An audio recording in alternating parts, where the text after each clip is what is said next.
Morning, AO. Good morning. I'm Joel Gandara, and I am ready to go and answer some questions for you. And before I start, I want to tell you that I was thinking about, it's actually popped in my mind many times before, and I may have said this to some of you, but in business and in life, we sometimes we have blinders on and we think that's the path and there's just one way to go. Um, I want to invite you to consider taking those blinders off. It's great to be focused and moving in one direction, but look for opportunities because you might think that your dream business is to sell lawn furniture, right? And you're exploring that and you're growing it and you're doing it, but you may just miss that it's all about selling rugs. And if you would jump into the rug market, you would have exploded that business. And it's not to be zigzagging and going crazy, but just be open to the possibility of seeing what's out there, listening to what customers are telling you, and not being enamored with something so much that you're just saying, this is what I do, this is what I'm going to do. Yeah, go ahead and do that, but keep your mind open. So I'll share a very relevant story with that. I've been mentoring people for over 15 years, and some of those without even knowing I was mentoring, but they've come back to me years later and said, you helped me a lot when you told me this and this, and when we'd go to coffee and you told me this. I thought we were just having conversations all these years, but it's made some impact on some people's lives. And about just over a year ago, a year and a few days ago, AkaShawnThomas here in Accelerator asked me to coach someone, and it was a paid thing, and I'd never done that before. And then I thought, well, sure, I guess I'll give it a try. Why not? I didn't think that it would turn into now this coaching business that'll do like $250,000 because I coached some people in Accelerator, but I've now have reached other people outside, and it's grown quite a bit. Had zero intentions of that happening, but I was willing, Sean had a good idea, and I was willing to hear him out and give it a shot and see if that's something worth giving a shot and trying, and it's worked out very well. I don't know that I'll do it forever because I kind of miss being retired again, but it's been a fun ride, and that's opened up into conversations with people who then have told me about certain investments, and I've done them, and it's opened up this whole world that you don't realize that you've gotten here. And they say, how did I get here? Well, I connected this, and that's right, over here I talked to Sean, he told me about coaching people, I coached a few people, and then I started coaching people from other places that I met outside of AO, and that led to this other thing, and pretty soon you're here. And all that comes from just being open-minded and willing to hear people out and see what ideas they have and what can come out of it. So, all right, let's jump into some questions. This is from Lindsay Grifka. Question: how much should be invested in packaging? Should packaging be different based on retail price of the product? Business description and background of question. I just sold my first all Swarovski tubed, price at $89.99, and now I feel bad shipping it in a plain white non-branded bubble mailer. It seems like my packaging for this type of item should be more luxurious and branded. I have read 3% of costs for luxury items and 1 to 3% for more basic items. Thanks for your insight. So, elevator pitch for Lindsay's company. At Bling Blunts, we break stereotypes and promote self-expression and confidence by offering innovative and chic personal storage containers that are high fashion, functional, and discreet. So our #CanaFam can enjoy themselves to the fullest without critique or judgment. Try our smell-resistant, airtight, child-proof, and reusable containers today. Okay, that's very clear. It's very long, but it's very clear what that elevator pitch is. So let's think about it. If you're two things. If you're in this for a transaction to make a quick buck, then I don't think the packaging is as important. But if you're trying to build a long-term brand and really build something out, then I do think the packaging is important, especially in the world that we live in, where people could share this on Instagram and do a video and do like a box unboxing and that sort of thing. I think it is important because it's not like the old days where you'd order something from a catalog and it would arrive and it was just you looking at it. Now you can share this to the world. Everybody has a voice nowadays. The internet has democratized society and shopping. So I don't know what that magic number is. You can try a few things. I have a rule with spending money. I always try to spend the least and get the most that I can out of it. So that's the definition of that to me is value. If I could spend $3 on that packaging, or if the number has to be $8, it has to be $8. Whatever the number is, you'll figure that out by testing different things. But just on my first assumption, you're selling a Swarovski tube that has, crystals or diamonds or whatever's on there, and you're selling it in a plain white non-branded bubble mailer. Yeah, that's probably too low. I would try to raise it up a little bit. And sometimes we get trapped in the weeds, and we're just working and we're trying to be efficient, and that's good, Lindsay. Be efficient, be quick. But if you are selling something a little bit higher category, you do want to consider the customer, right? So what's that experience like? What is it like when they open that? Would you be happy receiving that? Do you want a branded package? Do you want something a little bit nicer? Put yourself in that person's experience. Have a few people give you their opinion. Look at a lot of different options. Talk to companies. There's several, I think, in AO here that might be able to help you with packaging and looking at all those different options. Okay, let's go to the next question. So this question, it says it comes from AkaShawnThomas. Probably somebody wrote to Sean and he pasted it here. So I don't know who wrote it, but let's say, question.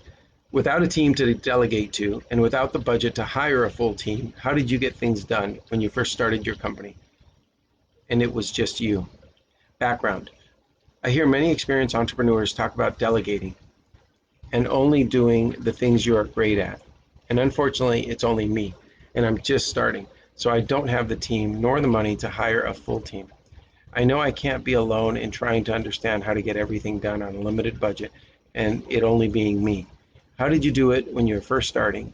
Is it just mindset, or where did you go to learn everything to get everything done? Looking for your story. Thanks so much.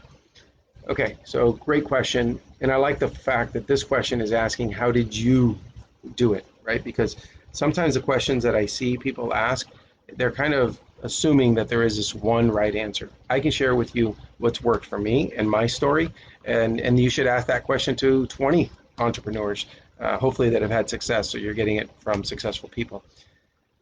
So let's see, in the very beginning, I did not have money, and I did everything myself, including the things I was good at, the things I was bad at, the things I liked to do, and the things I did not like to do.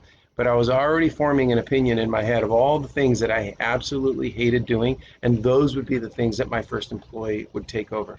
And my first employee was my older brother. He's 5.5 years older, so imagine that was kind of weird to hire my older brother and he had to take orders from me. Very, very different from what my growing up was like, where I did everything he said. But what did I have him do? Well, here's the thing.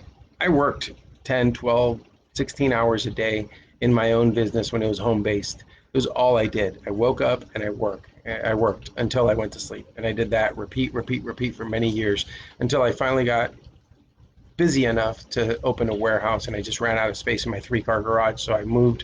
I got a small warehouse in the beginning that was maybe 1,500, 2,000 square feet maybe. And I couldn't pick all those orders because orders were coming in, and I couldn't be working in the warehouse all day and invoice and contact clients. I couldn't do all of it. So when I hired my brother, my first hire, he was in the warehouse picking all of the orders, and I was in the office invoicing. And then from there, I hired another person. And then eventually I hired a person to do all the invoicing and another person to answer the customer service emails, and I went getting things off my plate. And those of you who know my story know that I retired by age 40 from the day-to-day grind of my business. And it's because I hired people to do everything. And now the only thing I do are the most top-level things that I don't think you should ever outsource or hire or delegate. And it's strategy. And in my case, acquisitions. We've bought, I think it's now 13 or 14 businesses.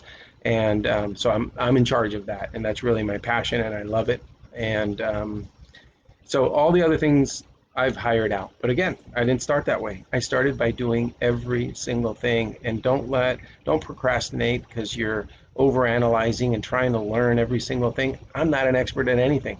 I'm pretty good at some things, and that's it. But I moved, I did it, I figured it out, I failed quickly, or I learned quickly, and I moved on. And I just kept repeating that. So don't lose faith. Do a lot of work. If you're watching 1 hour of TV a month, you're wasting time. Because you're saying, it's only me, maybe you're limited on time. Don't waste 1 minute of your day and then tell me, if you've maxed out, if you're working 16 hours every single day, 6-7 days a week, and then you get to a point where you just can't handle it anymore, and then either this isn't the right business, or it should now be generating revenue to hire that first person.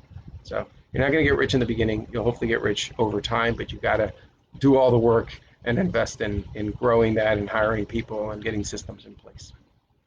Next question is from Trish Murphy. Question they asked: what is the best text marketing software for e-commerce? Business description and background of question. I sell false eyelashes online. I'm looking for ways of increasing sales. I'm hoping that text marketing might be a new strategy that could help, but want to make sure I choose the right software from the beginning to optimize my efforts. Elevator pitch: I sell false eyelashes to makeup artists, beauty supply stores, salons, and the end consumer. My website is eyelashesunlimited.com. Well, Trish, I don't know what the best of anything is. I don't know who the best person at anything is, or the best software. I don't know that you have to have the best. The best one may not be marketed. It's some small one that hasn't grown yet, but it's probably the best one. You never know. So I'll tell you the one we use and we're happy with and spend thousands of dollars with every month. It's called Attentive, and Attentive is easy to use and it's super simple. You load up a text and you send it and you blast it to your whole community of texts. Now, make sure you do have to have the permission of all these people. If you use something like an Attentive, you can't just plug in numbers. They all have to be opted in through Attentive or through a company that they validate is worth accepting those. Like we just bought a business recently, a month ago, where it's not Attentive, but we want to move everything to Attentive because we like keeping everything on a platform. For example, we have like 13 Shopify Plus sites. If we buy a business that's not on Shopify, we move it into Shopify Plus. So we just want to have one way of doing things. So with this business we just bought, it had thousands of opted-in text messages, text numbers, and because it was a reputable company, Attentive allowed us to import those. And so give them a try, Attentive. I think they're very good. I've recommended them to multiple people in AO, and they've seen success with it. So give that a shot. Another question from Trish Murphy from eyelashesunlimited.com. Is it critical to have a trademark when you create a brand? Are there inexpensive ways of getting around trademarks being denied? So let's see here. Business description and background of this question. I sell false eyelashes online. I created my own brand of false eyelashes that has done pretty well, but have run into trademark issues with the name. They have been worn by Miss USA title holders and contestants on The Bachelor. So I have some good product photos for them, and everyone has really loved them.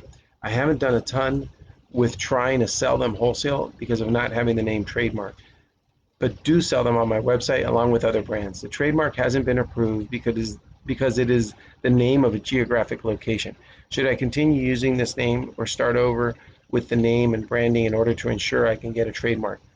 Trish, this is better answered by a trademark attorney. It's amazing how in life there's such specific skill sets. Like when I talk to my attorney that does all our transactional work, and he litigates or he does contracts and things like that. If I asked him this question, he would say, well, let's talk to our IP guy, right? Intellectual property, trademark guy. So there's attorneys just for that. But I'll share my experience. I own, 21 brands, something like it. It fluctuates because we'll discontinue, we'll kill off brands and we start a new one. So it's usually around 20 brands. Some of those are not trademarked, and it's because we're going to give it a shot. And unless a brand has done $1 million or $2 million, I'm not sure it's a great brand yet. So we'll just try them and do them for a year or two. And then if we start seeing, this brand is doing really well, let's protect ourselves. Let's trademark it. Now, before we launch a brand, we make sure we get the domain. We go to uspto.gov. That's the United States Patent and Trade Office.gov. And we look up to make sure that name is not taken by anyone else. And then we do a lot of Google searching.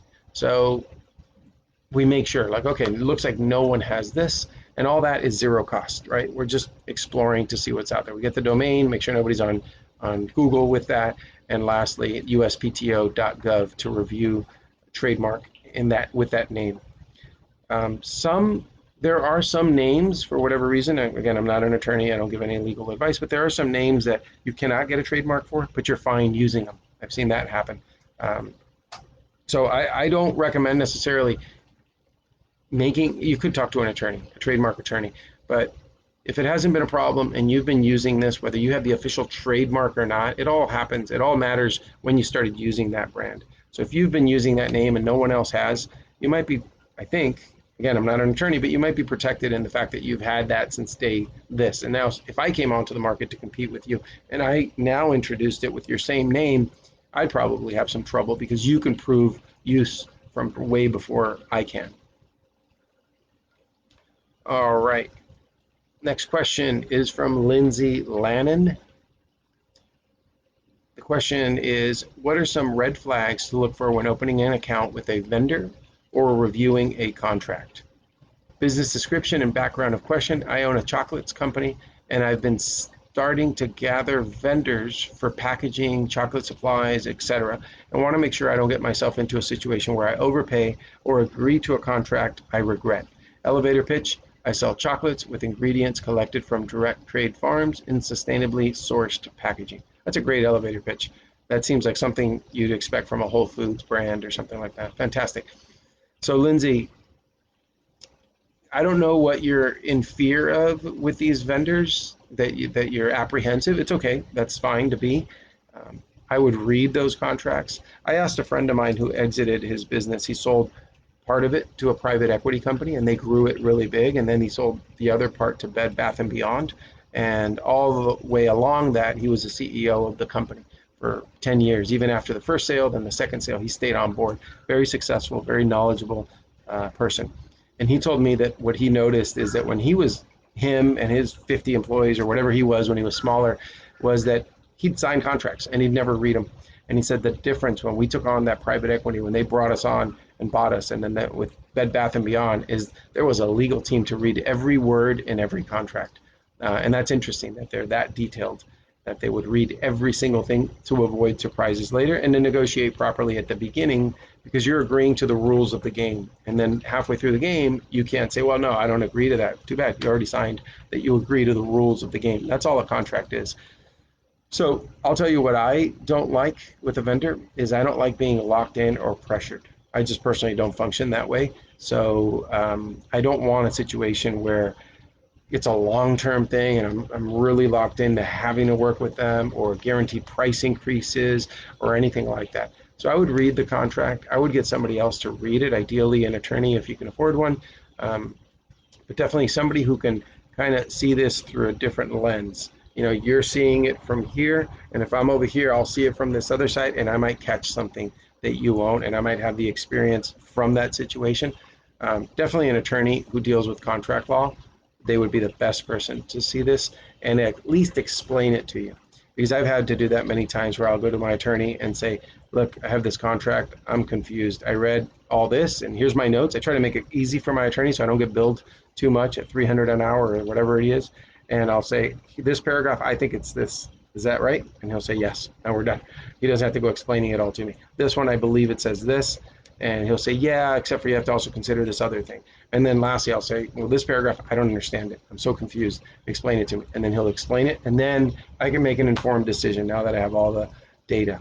So yeah, look for people that you can see yourself wanting to work with long term, and always make sure there's a way out. I really hate companies that lock you in for 6 months when you don't know if they're good. You have to test them the first month.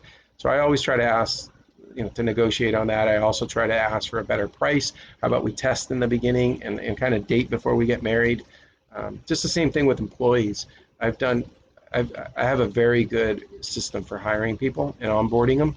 And part of it, there's multiple parts, but part of that is bringing them on as an independent contractor temporarily. Even if it's just 2 days, I want to see how they work before I get married to them by offering them a job, and then I have to go through the whole process to lay them off if they're no good. And doing these sorts of tests, we found great results. Same thing with a contractor. You can tell them, let's just do a test, no contract. Let's do this small test and see what happens, if possible. It all depends on what we're talking about here. Okay. Next question is also by Lindsay Lannon. So she's the chocolate person. I don't have to read that part again. Question is, what are the best credit cards to get for a business bank account?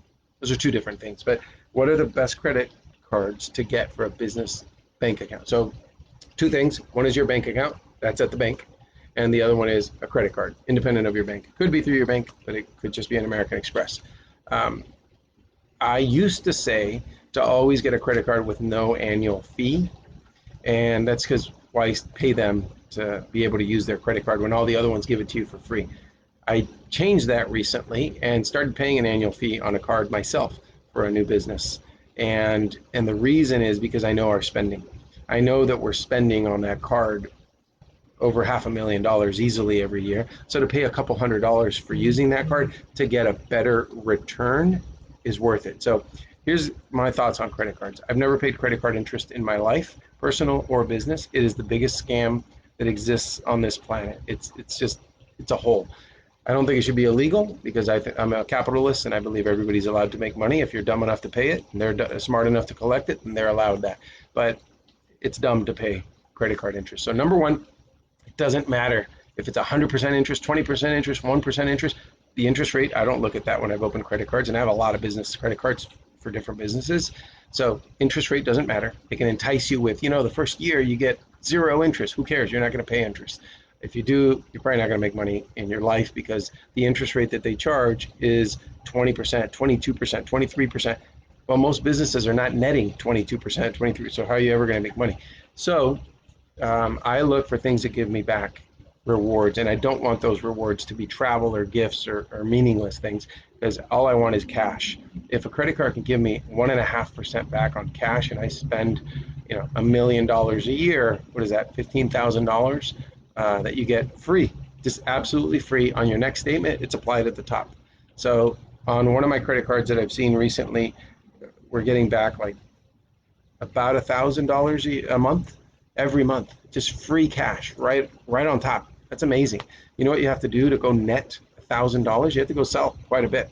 So I look for cash back, the highest percentage possible on the type of things I buy. So some of them will give you a lot of cash back on restaurants and things like that. But nowadays you can't write off restaurants so much in most businesses, so that's not relevant. But if it's gasoline and you own a trucking company and they give 2% back on gasoline, fantastic.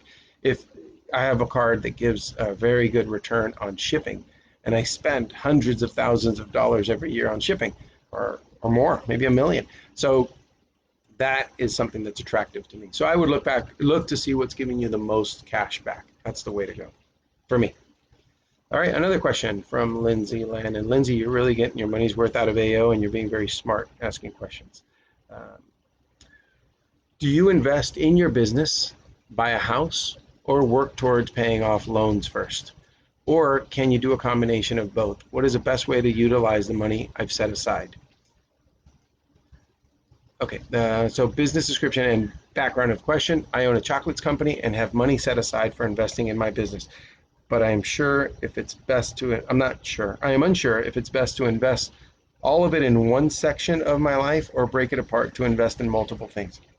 Lindsay, I enjoy simplicity in my life.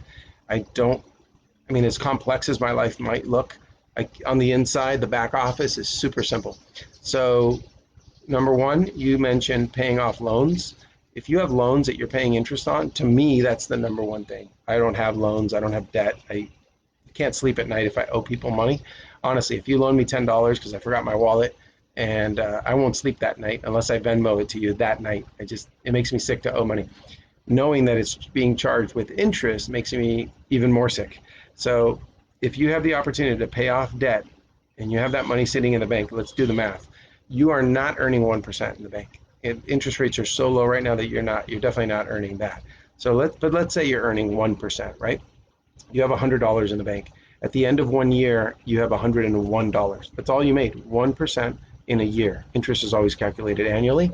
So you made $1 over here off your $100. And let's say over here, you owe $100 to a credit card at 22%. If you made no payments and a year passed, you now owe $22 here. So $100 in the bank made you $1. $100 on a credit card put you in the whole $22. But you have $1 that you made here, so you're now down $21. You lost $21. Your net worth is dropping. So you see why taking the savings, it's making you basically nothing at 1%, which you're not even earning that, because right now interest rates are so low.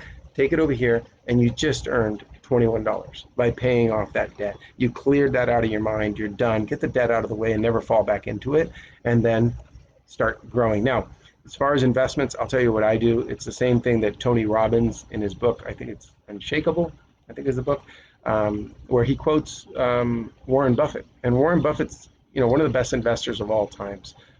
He says, along with Ray Dalio, those guys are big time. So Warren Buffett, his instructions to his wife are very clear from what I understand and I've read. When he dies, he wants her to put all the money in the S&P 500 and don't touch it. The S&P 500, you're betting on the 500 largest companies. So you're just betting on the economy that over time always grows. Sure, there may be ups and downs, but over time, imagine if I told you I'll give you 1,000 shares of the S&P 500 back in 1950. What would that be worth today? It's escalated, right? So 20, 30 years from now, the S&P 500 will continue. It's a good bet. And you're not trying to pick winners and losers. I own no individual stocks.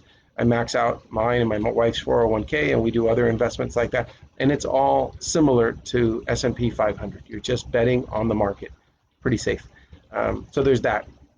However, for me, I am able to generate a better return on investment than the stock market every year. I've always been able to, because I know what I'm doing with my business. I don't know if I put $500,000 in Google, I don't know if Google's going to manage it well. I don't know if they're out. I don't know the competition. I don't know what's around the corner. They may or may. I don't know the laws that might affect them, right?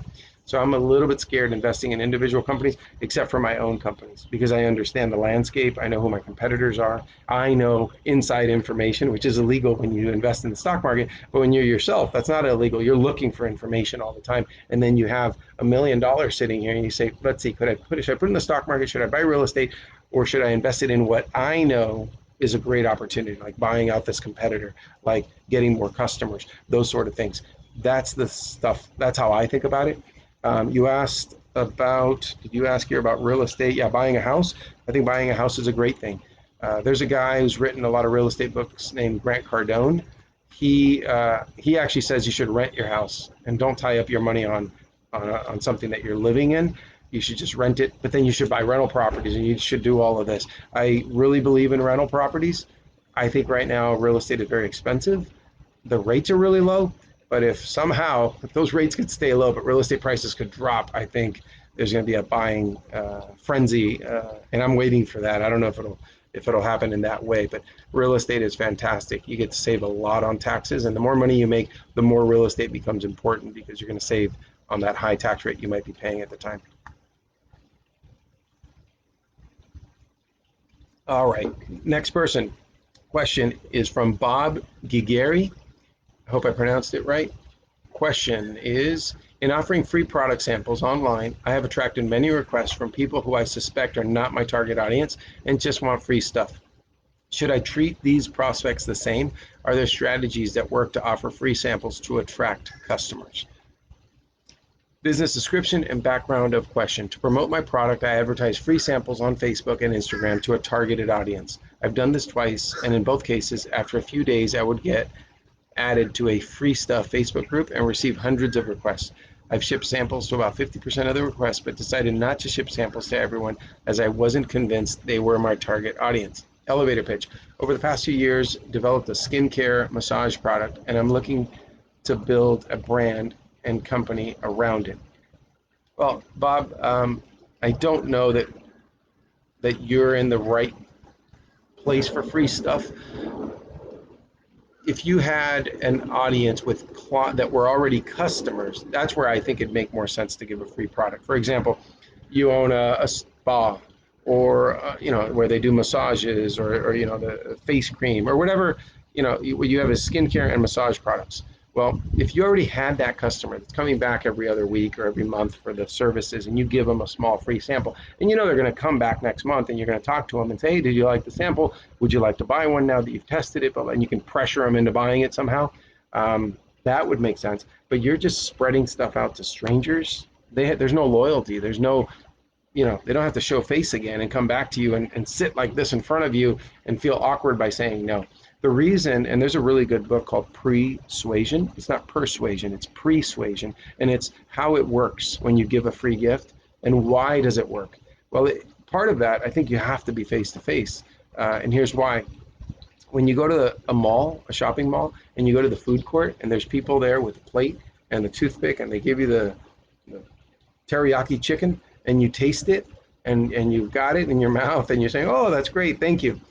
Person who gave it to you is standing right in front of you. Number one, they gave you a gift. So now natural human behavior is, oh man, they gave me a gift. I should do something for them. And they know their numbers. They know the math. They'll spend, what does it cost in labor? $50 a day to have someone stand out there, and $5 in product a day that they're giving away, right? So they invest $55 just as an example. And they know that the return on investment, if they just had someone there with a clicker that, oh, they tasted our food, they bought, and they do the math, they're probably selling $400 or $500 a day, and they're spending the 55, right? Just in like the marketing to grab the person. If you could do it that way, I think it works. But just to give stuff away, you're nobody to them. You're just somebody who gave them a free product. They're not loyal to you. So I would keep that in mind. You have to follow up, and if you don't have an ability to follow up with strangers, they're just going to take the free stuff and run. Give you an example of somebody I know.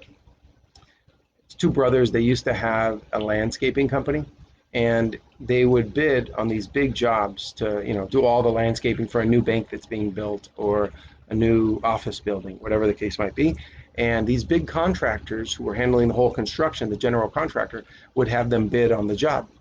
We need 20 palm trees, we need these bushes, we need these flowers, and they'd put in their bids, and the general contractor would tell them, hey guys, on this one, you've got to really give us a really low price, okay? And if you may not make any money on this one, but we're going to get you a bunch more work later. So the reason they got away with this, general contractors got away with saying that, is because they knew there were 1,000 small landscape companies fighting for this business. And guess what these small landscape companies were doing? They were losing money to get that job so they can get in with the general contractor. And guess what the general contractor would do on the next job? He'd spread the word again. Guys, we need you to go real low on this one because there's going to be more work later. And they just kept doing that because there's enough people, enough small companies willing to keep losing money. And when that one goes out of business, it doesn't affect the general contractor. So in this situation, it's the same. You're just giving it away for the promise of somebody coming back to you. They're not loyal to you. They're just going to take your free stuff. So I'd have proper measures in place, whether it's a follow-up strategy. It depends if you even have access to these people. If you're just throwing it out there and hope they come back, very difficult. Because, see, I could be a good customer for you, as an example.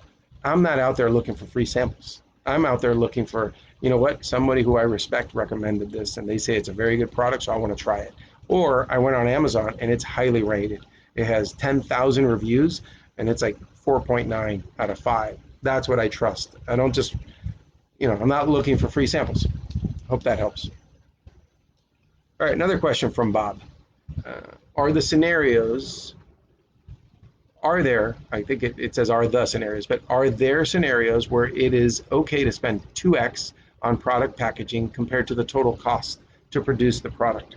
Business description and background of question. I'm considering using a $15 hand-blown glass container to hold $7 worth of product and pricing it at about $65. This is the skincare massage product brand.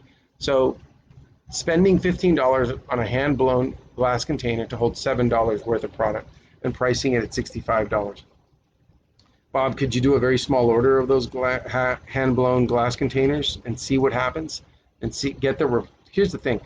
You could go try a million things, but if you don't get feedback, you're not really going to know. And send some of those, and then get a hold of those customers and say, we're doing some tests. We sent you a really elegant hand-blown glass container, and we'd love to get your thoughts on it. And in return, we're going to give you a gift, right? And ask those people, what did you do with it? Is it worth anything to you? Do you value it? Should we have done it a little less upscale and maybe saved you a little bit on money? What do you recommend? That's who I would ask. It's the people who give you money. I always say this: if you're selling something and you're asking your mom and your friends for advice, and you're thinking of launching a business, and they're all telling you how much they love it, that's a different story from people who actually give you the money. And that's your customer. The customer's opinion is what matters, not your mom's.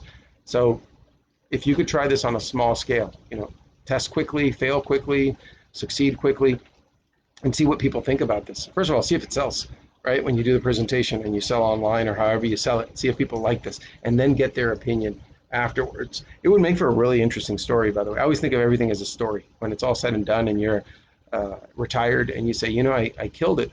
I sold $7 worth of products and I got $65 for it because I invested an additional 15 in the packaging. I'm sure there's a lot of stories like that, and that would make for a really interesting one if it works. So test it if you can. Test it and see what happens. Next question is from Kimberly Patterson. Is it okay that 50% of my earnings went into running Facebook ads? It's been exactly a year now since I have jumped into the deep end of learning and running Facebook ads. I've been running ads to my brides as well as to my first online makeup masterclass. In all, I have spent $5,788.94 and earned $12,137 in testing ads. So this, Kimberly, in the beginning, anything is possible, right? You could spend a lot and not make a profit in the beginning, but you're building this following, you're building this traction that could help you grow. And if you can get people to come back, you only spent on them one time, but now they're regular and you have their email, you have their text number, depending on your product. That's what a big part of this is. So if you tell me you've earned 12,137, I'm assuming you mean gross sales, right? You grossed 12,137. It's important to speak this way. Like, what did you gross? That's not what you profited, but you grossed that. You didn't make 12,000, you grossed 12,000. What you make is the profit at the bottom. So you grossed 12,000, you spent 5,700 on that. If you don't have cost of goods sold, if this is just a service and your time doing makeup online or however you do that, that's okay. Those numbers aren't so bad. You brought in 12,000 and half of that went to your main expense. And if there's no other expenses, that's not a bad business as long as you can scale it. How big can this thing become, right? If those numbers kept doubling every year, pretty soon it's a good business, right? So next year it'd be 24,000 and 12,000 of spend. And then 48,000 with 24,000 of spend. If you kept doing that, but hopefully you're spending, you're going to get better at running ads and you're going to get more efficient. And whatever doesn't work, you stop doing it. Whatever's working, you do more of that. And so the idea is to widen that delta. Here's your gross sales. Here's your expenses. See if you can grow that top line without having it match exactly, right? So that happens over time if you get really good at it. It sounds like you've been doing this for a year. You said you jumped in deep to learning Facebook ads. I'm sure you know a lot more than I do. Just keep improving that return on ad spend, the ROAS, and it should be more rewarding over time. Next question is from Stella Jezik. There's an N in front of the J. Hope I pronounced it right, unless it's Jezik. Okay, Stella. Question is, hello, I am brand new into inventory management for my apparel company. I'm looking for resources on how to properly inventory manage in order to set up processes. What software, devices, etc. can I use to manage inventory? Business description and background of question. I'm adding my first labeled fitness apparel to my web shop, and I could use some organization tips on how to run things smoothly and effectively. I'm in Croatia. Is there a certain web store software I should use, financial software, warehouse management, layout? Any help you can provide would be appreciated. Let's see here. Okay, Stella. So this is in my wheelhouse. We operate our own fulfillment center, and we ship thousands of products every day. And it didn't start that way. It started in my garage, trying to just physically, eyeball, wait, we need to order some of these. It was a mess. That's how it started. It's okay to start that way. But as you get going, it becomes more important to keep track of everything perfectly. This is something I hear so regularly from entrepreneurs that they need a system. And so some entrepreneurs that I know that I'm good friends with have gotten some of these systems. And what I find, in my opinion, and in doing demos of every company that's out there, I think I've done now, going to warehouses that operate with these systems, I've found a lot of holes. And it's almost like this software company almost has it right, but they have this, and this that they're not doing right. And this other one has a lot of good things that this one doesn't, but they're not doing these other things right. So what we had to do, we had to do it. We didn't want to go with something outside the box or out of the box. We created our own software for this exactly. So I just formed a partnership with some very successful entrepreneurs who've done similar things to this. And so we're going to start licensing software that I think covers 99% of what people need to do this. We don't have anything readily available today. We've only we're beta testing with some folks. But I'm in this world I'll throw out some people that are in this so you can look them up, but for software purposes. But I'm finding a huge need for exactly what you're talking about, software to organize your own fulfillment, and then also fulfillment centers. I know there's a ton of them out there, but I visited a lot of them. I've talked to a lot of them, and there's a lot of holes in that too. I don't think they're doing things that great. So we're also looking to start getting warehouses and start fulfillment centers because of this. And you know, your timing is good. It's where everybody's going through. A lot of people are going through this right now, looking for these solutions. So one that I've heard is good. I've seen it in action. It has a few things. Is Finale. That's a software that works for inventory management and warehouse order processing. Another is SKU Vault, SKU Vault, VAULT. So I know these. I've done the demos with their salespeople, with their technical people. I've even told them, I have my own software. It does this, this, and this. If you guys are better, I'll drop it and I'll go with you guys. And none of them have been able to show me. In fact, I've showed them ours and they said, no, they don't have those capabilities. But those are good ones that are out there that are definitely not bad. Last question. All right, this is from Michael Forrest. Question is, how do I know if I'm advertising in the right place or whether or not if I am getting a good return on my marketing investment? I'm a garage door installation and service company, and I'm currently advertising through Angie's List, Facebook ads, and Google ads. Currently have a media/ad company handling the Facebook and Google ads. Angie's List provides leads. So, Michael, I don't know if you are able to say, all this business came from this platform, right? Did it come from Google, Facebook? You can always, because you speak to the people, I'm sure, in your line of work, this isn't just an e-commerce transaction that happens. I'm sure that you can ask them, where'd you find this? Because every service company I ever talk to, plumbers and air conditioning people, if I ever switch to a new one someone recommends, I'll talk to them and they always ask, where'd you find this? And they seem to, hopefully, to be tabulating that. Hopefully it's not just a piece of paper where they're putting it on there and passing it on. I hope someone is taking a look at that, because that's what's going to tell you what's working. I don't know the company that you are using for these ads. Ask them, how can they keep track and where to show you you're paying them, not just to put an ad, but to hopefully show you the results and what's working and where is it coming from. And you may be getting a lot of phone calls and traffic from one ad or type or from Facebook, but maybe that's not the one that converts, right? So maybe you change the ads or you stop advertising there. So, you know, not all platforms and not all ads are created equal. So I would try everything and then start shutting off or changing what doesn't work and going more with the ones that do work. Sometimes you'll probably find this little niche thing that just works. It's a particular ad on a particular website or a certain way you post yourself on Angie's List or however it works. I would just keep playing with it and look for it. And if you already, like I said, if you're not running these yourselves, you have an advantage. Use that company that you're paying for and ask them to give you a little bit of guidance on the results. I hope you guys enjoyed this. I hope you have a great day, and thank you for your time.